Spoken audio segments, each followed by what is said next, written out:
Hello ನಮಸ್ಕಾರ. ಮತ್ತೊಮ್ಮೆ ತಮ್ಮೆಲ್ಲರಿಗೂ ಪ್ರೀತಿಯ ಸ್ವಾಗತ. ಇವತ್ತು ಹೆಚ್ಚಾಗಿ ಯಾರೂ ಇಷ್ಟಪಡೋದೇ ಇಲ್ಲ ಉಪ್ಪಿಟ್ಟಂದರೆ, ಎಲ್ಲರೂ ದೂರ ಹೋಗ್ತಾರೋ. ಆ ರೆಸಿಪಿನ ಅಗದಿ ರುಚಿಯಾಗಿ ಹೆಂಗೆ ಮಾಡೋದು ಅಂತ ತೋರಿಸ್ಕೊಡತ್ತೇನೆ. ಇವತ್ತು ನಾನು ಹೇಳ್ಕೊಡೋ ಮೆಥಡ್ ಒಳಗೆ ನೀವು ಮಾಡಿದ್ರೆ ಖಂಡಿತವಾಗ್ಲೂ ಯಾರು ಇಷ್ಟಪಡೋದಿಲ್ಲಲ್ಲ ಅವರು ಕೂಡ ಇಷ್ಟಪಟ್ಟು ತಿಂತಾರೋ ಅಂತ ಹೇಳ್ಬೋದು. ನಾನು ಎಲ್ಲ ತರಕಾರಿನೂ ಬಳಸಿ ಇವತ್ತು ತರಕಾರಿ ಉಪ್ಪಿಟ್ಟು ಎಲ್ಲ ಥರ ಕಾಯಿಪಲ್ಯ ಉಪಯೋಗಿಸ್ಕೊಂಡೇನೆ. ಆದಷ್ಟು ಈ ರೀತಿ ಮಾಡಿದ್ರೆ ಖಂಡಿತವಾಗ್ಲೂ ಮಕ್ಕಳು ಇಷ್ಟಪಡ್ತಾರೋ. ಪ್ರತಿಯೊಬ್ಬರು ಇಷ್ಟು ದಿವಸ ಯಾರು ಇಷ್ಟಪಟ್ಟಿಲ್ಲಲ್ಲ ಅವ್ರು ಖಂಡಿತವಾಗ್ಲೂ ಇಷ್ಟಪಡ್ತಾರಂತ ಹೇಳ್ಬೋದು. ಉಪ್ಪಿಟ್ಟು ಕಂಡ್ರೆ ದೂರ ಹೋಗೋರು ಕೂಡ. ಬರ್ರಿ ಈಗ ಏನೇನು ಇಂಗ್ರೀಡಿಯೆಂಟ್ಸ್ ಬೇಕಂತ ನೋಡೋಣ. ಮೊದಲಿಗೆ ಸ್ನೇಹಿತರೆ ಎಣ್ಣೆ ಬೇಕು. ಎಣ್ಣೆ ಸ್ವಲ್ಪ ಜಾಸ್ತಿನೇ ತೊಗೊಂಡೇನಿ. ಎಣ್ಣೆ ಜಾಸ್ತಿ ಇದ್ರೇ ಉಪ್ಪಿಟ್ಟು ಟೇಸ್ಟು. ಸ್ವಲ್ಪ ತುಪ್ಪನೂ ಕೂಡ ಸೇರಿಸ್ಕೊಂಡೇನಿ. ಉಪ್ಪಿಟ್ಟು ಮಾಡಬೇಕಾದ್ರೆ ಸ್ವಲ್ಪ ತುಪ್ಪ ಹಾಕಿದ್ರೆ ಟೇಸ್ಟ್ ಚಲೋ ಇರ್ತೈತಿ. ಆಮೇಲೆ ಸಾಸಿವೆ 1 ಚಮಚ ಉದ್ದಿನಬೇಳೆ, 1 ಚಮಚ ಕಡಲೆಬೇಳೆ, ಹಂಗೆ ಒಂದು ದೊಡ್ಡ ಸೈಜ್ ಉಳ್ಳಾಗಡ್ಡಿನ ಉದ್ದುದಕ್ಕೆ ಕಟ್ ಮಾಡಿ ಇಟ್ಕೊಂಡೇನಿ. ಉಳ್ಳಾಗಡ್ಡಿ ಜಾಸ್ತಿ ಇದ್ರೇ ಉಪ್ಪಿಟ್ಟು ಟೇಸ್ಟ್ ಅನಿಸ್ತೈತಿ. ಕರಿಬೇವು, ಆಮೇಲೆ ಕೊತ್ತಂಬರಿ, ಆಮೇಲೆ ನಾನು ಯಾವ್ಯಾವ ತರಕಾರಿ ಉಪಯೋಗಿಸ್ಕೊಂಡೇನಂತ ತೋರ್ಸತ್ತ ನೋಡ್ರಿ, ಯಾವ್ಯಾವ ಕಾಯಿಪಲ್ಯ ಉಪಯೋಗಿಸ್ಕೊಂಡೇನಂತೇಳಿ. ಮೊದಲಿಗೆ ನಾನು ಅರ್ಧ ಕ್ಯಾಪ್ಸಿಕಮ್ ಅಥವಾ ನಾವು ಡಬ್ಬುಕಾಯಿ ಅಂತೀವಿ ಉತ್ತರ ಕರ್ನಾಟಕದಾಗ, ಅದನ್ನು ತೊಗೊಂಡೇನಿ. ಅರ್ಧ ದಪ್ಪ ಮೆಣಸಿನ್ಕಾಯಿನ ಸಣ್ಣದಾಗಿ ಕಟ್ ಮಾಡಿ ಇಟ್ಕೊಂಡೇನಿ. ದಪ್ಪ ಮೆಣಸಿನ್ಕಾಯಿ, ಡಬ್ಬುಕಾಯಿ, ಕ್ಯಾಪ್ಸಿಕಮ್ಮು ಎಲ್ಲ ಒಂದೇ. ಸೊ ಅರ್ಧ ಕಟ್ ಮಾಡಿ ಇಟ್ಕೊಂಡೇನಿ.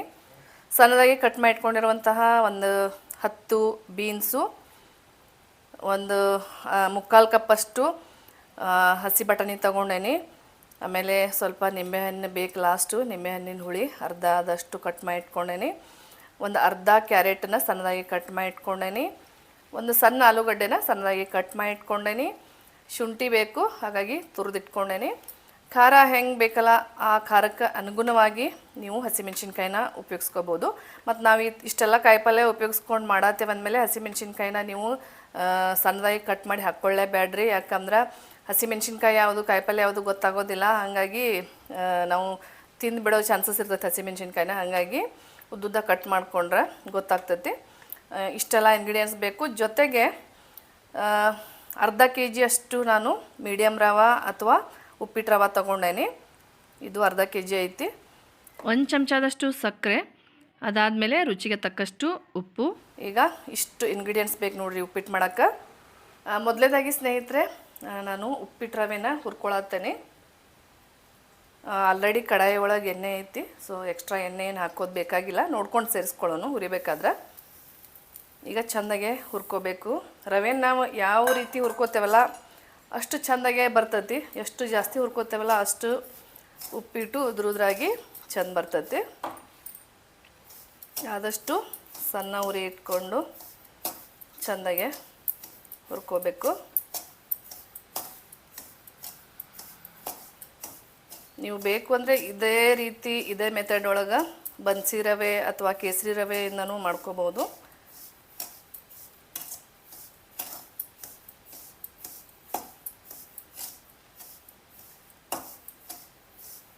ಒಳ್ಳೆ ಘಮ ಬರಬೇಕ್ರಿ. ಅಲ್ಲಿವರೆಗೂ ಸಣ್ಣ ಉರಿ ಒಳಗೆ ಒಂದು 5 ರಿಂದ 8 ನಿಮಿಷ ಹುರ್ಕೊಳತ್ತೇನೆ.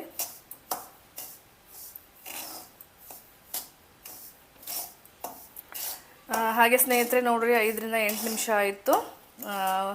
ರವೆ ಕಲರ್ನು ಲೈಟಾಗಿ ಚೇಂಜ್ ಆಗೈತಿ. ಜೊತೆಗೆ ಒಳ್ಳೆ ಘಮ ಬರತೈತಿ. ಸಾಕು, ಇಷ್ಟ ಆದ್ರೆ ಇದಕ್ಕಿಂತ ಜಾಸ್ತಿ ಹುರ್ಕೊಳ್ಳೋದು ಬೇಡ. ಇಷ್ಟು ಹುರಿದ್ರೆ ಸಾಕು. ಈಗ ಉಪ್ಪಿಟ್ಟು ಮಾಡ್ಕೊಳ್ಳೋನು ಬರ್ರಿ.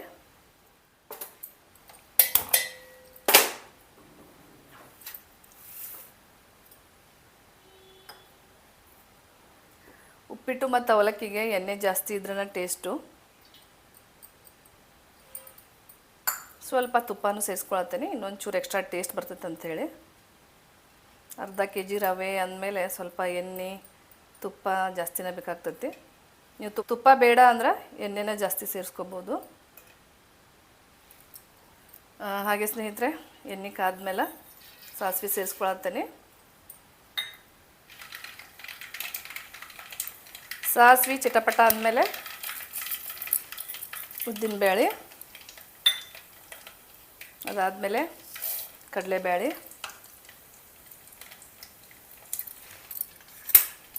ಲೈಟಾಗಿ ಹುರ್ಕೋಬೇಕು. ಅದಾದಮೇಲೆ ಹಸಿಮೆಣ್ಸಿನ್ಕಾಯಿನ ಎಣ್ಣೆ ಒಳಗನ ಹಾಕಿ ಫ್ರೈ ಮಾಡ್ಕೋಬೇಕು, ಯಾಕಂದ್ರೆ ಅದು ಖಾರ ಬಿಡ್ತದೆ ಚೆನ್ನಾಗೆ. ಅದಾದಮೇಲೆ ಶುಂಠಿ,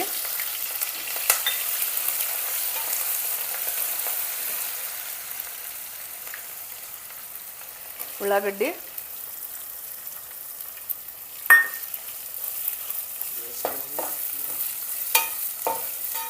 ನಾವು ತರಕಾರಿ ಎಲ್ಲ ಎಣ್ಣೆ ಒಳಗೆ ಬೇಯಿಸ್ಕೊಳತ್ತೇವೆ, ಹಾಗಾಗಿ ನಿಮಗೆ ಈಗ ಎಣ್ಣೆ ಜಾಸ್ತಿ ಅನ್ಸತ್ತಿರ್ಬೋದು. ಫ್ರೈ ಮಾಡ್ಕೊಂಡಂಗೆ ಎಣ್ಣೆ ಎಲ್ಲ ಫುಲ್ ಈಕ್ವಲ್ ಆಗಿಬಿಡ್ತೈತಿ ಕಾಯಿಪಲ್ಯ ಜೋಡಿ. ಈಗ ನಾನು ಕರಿಬೇವು ಸೇರಿಸ್ಕೊಂಡೇನೆ.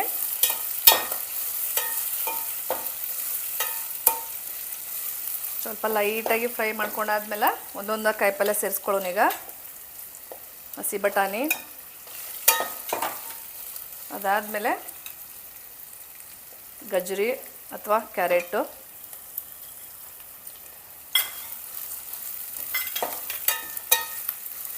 ಬೀನ್ಸು,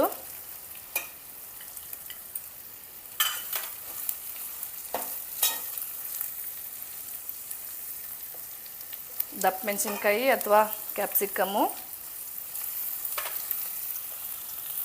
ಸಾಧ್ಯವಾದಷ್ಟು ಸಣ್ಣದಾಗಿ ಹೆಂಚ್ಕೊಳ್ಳೋದು ಒಳ್ಳೆಯದು, ಯಾಕಂದ್ರೆ ನಾವು ಇದನ್ನೇನು ಕಾಯಿಪಲ್ಯ ಕುದಿಸಾತಿಲ್ಲ, ಜಸ್ಟ್ ಎಣ್ಣೆ ಒಳಗೆ ಫ್ರೈ ಮಾಡ್ತೇವೆ. ಹಾಗಾಗಿ ದಪ್ಪದಾಗಿ ಕಟ್ ಮಾಡ್ಕೊಂಡ್ರೆ ಒಂಥರ ಹಸಿ ಉಳಿದ್ಬಿಡ್ತಾವೆ ಕಾಯಿಪಲ್ಯ. ಸಣ್ಣದಾಗಿನ ಕಟ್ ಮಾಡ್ಕೋಬೇಕು.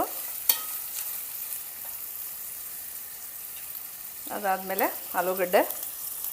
ಕೆಲವೊಬ್ರು ಆಲೂಗಡ್ಡೆ ಹಾಕೋದಿಲ್ಲ, ಆಲೂಗಡ್ಡೆ ಹಾಕಿ ಮಾಡಿದ್ರೆ ಇನ್ನೂ ಎಕ್ಸ್ಟ್ರಾ ಟೇಸ್ಟ್ ಅನ್ನಿಸ್ತತಿ. ಹಾಗೆ ಸ್ನೇಹಿತರೆ, ಈಗ ರುಚಿಗೆ ತಕ್ಕಷ್ಟು ಉಪ್ಪನ್ನು ಸೇರಿಸ್ಕೊಳತ್ತೇನೆ, ನೋಡ್ಕೊಂಡು ಸೇರಿಸ್ಕೊರಿ. ಹೆಚ್ಚಾದರೂ ಡೇಂಜರು, ಕಡಿಮೆ ಆದರೆ ಹೆಂಗಾರ ಮ್ಯಾನೇಜ್ ಮಾಡ್ಬೋದು. ಅದಾದಮೇಲೆ ಸಕ್ಕರೆ, ಒಂದೆರಡು ಚಮಚದಷ್ಟು ಸಕ್ಕರೆ ಸೇರಿಸ್ಕೊಂಡೇನಿ.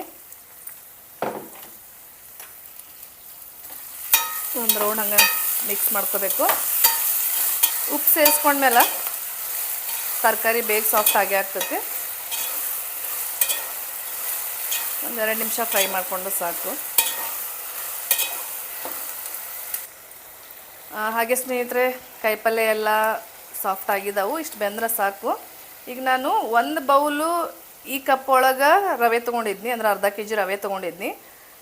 ಈ ಬೌಲೇ ನಾನೀಗ 1 ಕಪ್ಪು ರವೆಗೆ 3 ಕಪ್ಪಷ್ಟು ನೀರನ್ನು ಸೇರಿಸ್ಕೊಳತ್ತೇನೆ.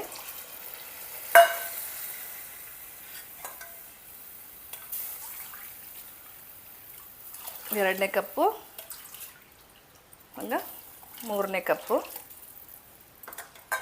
ಹಂಗೆ ನೋಡ್ರಿ, ಈಗ ನೀರು ಚೆಂದಾಗೆ ಕುದಿ ಬರೋವರೆಗೂ ಒಂದು ಮುಚ್ಚಳ ಮುಚ್ಚಿ ಬಿಡತ್ತೇನೆ ನಾನು. ಹಾಗೆ ಸ್ನೇಹಿತರೆ ನೋಡ್ರಿ, ನೀರು ಕುದಿ ಬಂದತಿ. ಕೆಲವೊಬ್ರು ಹೆಂಗೆ ಮಾಡ್ತಾರಂದ್ರೆ, ಈಗ ಎಲ್ಲ ಒಗ್ಗರಣೆ ಒಳಗನ ರವೆ ಹಾಕಿಬಿಡ್ತಾರೋ, ಅದ್ರ ಮೇಲೇ ಕುದಿಯೋ ಬಿಸಿನೀರು ಹಾಕಿನೂ ಉಪ್ಪಿಟ್ಟು ಮಾಡ್ತಾರೋ. ಬಟ್ ನಾನು ಮಾಡೋ ಮೆಥಡು ಈ ರೀತಿಯೇ, ಒಗ್ಗರಣೆ ಒಳಗೆ ನೀರು ಹಾಕಿ ಚೆಂದಾಗೆ ಕುದಿ ಬಂದಮೇಲೆ ರವೆ ಸೇರಿಸ್ಕೊತೇನೆ. ಕೆಲವೊಬ್ಬರು ಕೆಲವೊಂದು ಥರ ಮಾಡ್ತಾರೋ. ಸೊ ಈಗ ನೋಡಿರಿ, ಕುದೀತಾ ಇರೋವಂಥ ನೀರಿಗೆ ರವೆ ಸೇರಿಸ್ಕೊಳ್ಳೋಣ. ಈಗ ನೋಡಿರಿ, ನೀವು ಬೇಕು ಅಂದ್ರೆ ಒಂದು ಕೈಯಿಂದ ರವೆ ಹಾಕುವಂಥ ಒಂದು ಕೈಯಿಂದ ತಿರುಗ್ಬೋದು. ನಾನು ಸ್ವಲ್ಪ ರವೆ ಸೇರಿಸ್ಕೊಂತ ಮಿಕ್ಸ್ ಮಾಡ್ಕೊತ ಹೋಗ್ತೇನೆ. ಉರಿ ಸಣ್ಣ ಇಟ್ಕೊಂಡು ಮಾಡೋದು ಒಳ್ಳೆಯದು, ಗಂಟಾಗಿಬಿಡ್ತತಿ. ಕೇಸರಿ ರವೆ ಬೇಗ ಗಂಟಾಗೋದಿಲ್ಲ, ಆದ್ರೆ ಮೀಡಿಯಮ್ ರವೆ ಬೇಗ ಗಂಟಾಗಿಬಿಡ್ತತಿ.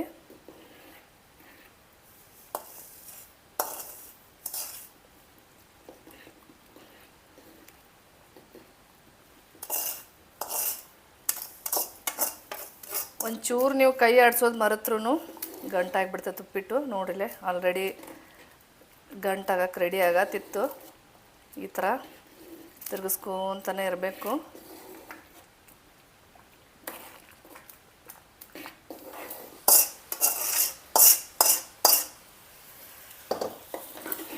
ನೋಡಿರಿ, ಚೆಂದಾಗಿ ಒಂದು ರೌಂಡ್ ಈ ಥರ ಕೈ ಆಡಿಸ್ತಾನೇ ಇರಬೇಕು. ನಾನು 1 ಬೌಲ್ ರವೆಗೆ 3ರಷ್ಟು ನೀರು ಹಾಕಿದ್ರೂ ನಿಮ್ಗೆ ಗೊತ್ತಾಗತ್ತಿರ್ಬೋದು, ರವೆ ಮಿಕ್ಸ್ ಆಗ್ತಿದ್ದಂಗೆ ಒಂಥರ ಗಟ್ಟಿಯಾಗಿ ಶುರು ಆಯಿತು. ಹಾಗೆ ಸ್ನೇಹಿತರೆ ನೋಡ್ರಿಗ ರವೆ ಎಷ್ಟು ಚಂದ ಮಿಕ್ಸ್ ಆಯಿತು. ಕರೆಕ್ಟ್ ಕರೆಕ್ಟಾಗಿ ಅಳತೆ ಒಳಗೆ ಬಂದತಿ. ಈಗ ಏನು ಮಾಡ್ಬೇಕಂದ್ರೆ ಎಲ್ಲ ಚೆಂದಾಗೆ ಮಿಕ್ಸ್ ಮಾಡ್ಕೊಂಡಾದ್ಮೇಲೆ ಒಂದು 5 ನಿಮಿಷ ಹಬೆ ಒಳಗೆ ಬೇಯಕ್ಕೆ ಬಿಡಬೇಕು. ಚೆಂದಾಗೆ ರವೆ ಸಾಫ್ಟ್ ಆಗ್ತತಿ, ಮೆತ್ತಗಾಗ್ತತಿ ಉಪ್ಪಿಟ್ಟು. ಹಾಗಾಗಿ ಒಂದು 5 ನಿಮಿಷ ಸಣ್ಣ ಉರಿ ಒಳಗೆ ಬಿಡೋನು. ಮತ್ತು ಉಪ್ಪಿಟ್ಟು ಮಾಡಬೇಕಾದ್ರೆ ಆದಷ್ಟು ನೀವು ತಳ ದಪ್ಪಿರಬೇಕು ಅಂಥ ಪಾತ್ರೆನ ಉಪಯೋಗಿಸ್ಬೇಕು. ಈಗ 5 ನಿಮಿಷ ಬಿಡೋನು. ಹಾಗೆ ಸ್ನೇಹಿತರೆ ನೋಡ್ರಿ, ಈಗ 5 ನಿಮಿಷ ಆಯಿತು. ಉಪ್ಪಿಟ್ಟು ಚೆಂದಾಗೆ ಬೆಂದತಿ. ಇದಕ್ಕೆ ಫೈನಲ್ ಆಗಿ ಸಣ್ಣದಾಗಿ ಕಟ್ ಮಾಡಿ ಇಟ್ಕೊಂಡಿರುವಂಥ ಕೊತ್ತಂಬರಿ ಸೊಪ್ಪು, ಹಂಗೆ ಅರ್ಧ ಹೋಳು ನಿಂಬೆ ಹಣ್ಣನ್ನು ಸೇರಿಸ್ಕೊಳತ್ತೇನೆ.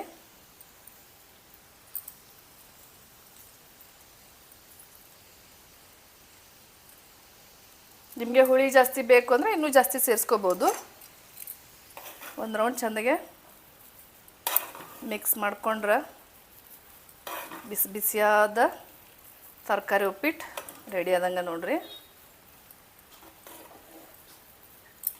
ಸೇವ್ ಜೊತೆ ತಿನ್ಬೋದು, ಬೆಳ್ಳುಳ್ಳಿ ಚುರುಮುರಿ ಜೊತೆ ತಿನ್ಬೋದು ರೀ. ಮಸ್ತ್ ಇರ್ತೈತಿ ಟೇಸ್ಟು. ಆದಷ್ಟು ಬಿಸಿ ಬಿಸಿಯಾಗಿ ತಿಂದ್ರನ ಟೇಸ್ಟು. ಮತ್ತು ನೋಡಿ, ತಳ ಒಂದು ಚೂರು ಅಂಟ್ಕೊಂಡಿಲ್ಲ, ಎಷ್ಟು ಉದ್ರಾಗಿ ಬಂದತಿ. ಈ ಥರ ಬಂದ್ರೆ ಉಪ್ಪಿಟ್ಟು ಟೇಸ್ಟು. ಗಟ್ಟಿ ಆದರೆ ಟೇಸ್ಟ್ ಇರೋಂಗಿಲ್ಲ. ಇಷ್ಟೇ ನೋಡ್ರಿ, ಈ ರೀತಿ ಮಾಡಿದ್ರೆ ಖಂಡಿತವಾಗ್ಲೂ ಉಪ್ಪಿಟ್ಟು ಇಷ್ಟಪಡದೇ ಇರೋರು ಕೂಡ ಇಷ್ಟಪಟ್ಟು ತಿಂತಾರಂತ ಹೇಳ್ಬೋದು. ನೋಡಿದ್ರಲ್ಲ ಸ್ನೇಹಿತರೆ, ಇವತ್ತಿನ ಸ್ಪೆಷಲ್ ತರಕಾರಿ ಉಪ್ಪಿಟ್ಟು ಹೆಂಗೆ ಮಾಡೋದು ಅಂಥೇಳಿ. ನಿಮ್ಮೆಲ್ರಿಗೂ ಇವತ್ತಿನ ಸ್ಪೆಷಲ್ ಉಪ್ಪಿಟ್ಟು ಇಷ್ಟ ಆಗೈತೆ ಅಂತ ಅಂದ್ಕೊಳ್ತೇನೆ. ಇಷ್ಟ ಆದ್ರೆ ಲೈಕ್ ಮಾಡಿರಿ, ಶೇರ್ ಮಾಡಿರಿ, ಹಾಗೆ ಸಬ್ಸ್ಕ್ರೈಬ್ ಮಾಡ್ಕೊಳ್ಳೋದನ್ನ ಮಾತ್ರ ಮರಿಬೇಡ್ರಿ. ಯಾಕಂದರೆ ನನ್ನ ಯಾವುದೇ ಹೊಸ ಅಡುಗೆನ ನೀವು ಪಟ್ಟಂತ ನೋಡ್ಬೋದು. ಮತ್ತಷ್ಟು ಈಸಿ ರೆಸಿಪಿಗಳಿಗಾಗಿ ನನ್ನ ಚಾನಲ್ನ ಮಿಸ್ ಮಾಡದೆ ನೋಡ್ತಾ ಇರಿ. ಮತ್ತೆ ಸಿಗೋಣ ಮತ್ತೊಂದು ಹೊಸ ಅಡುಗೆ ಜೊತೆ. ಅಲ್ಲಿವರೆಗೂ ಎಲ್ರಿಗೂ ನಮಸ್ಕಾರ. Thank you. ಧನ್ಯವಾದ.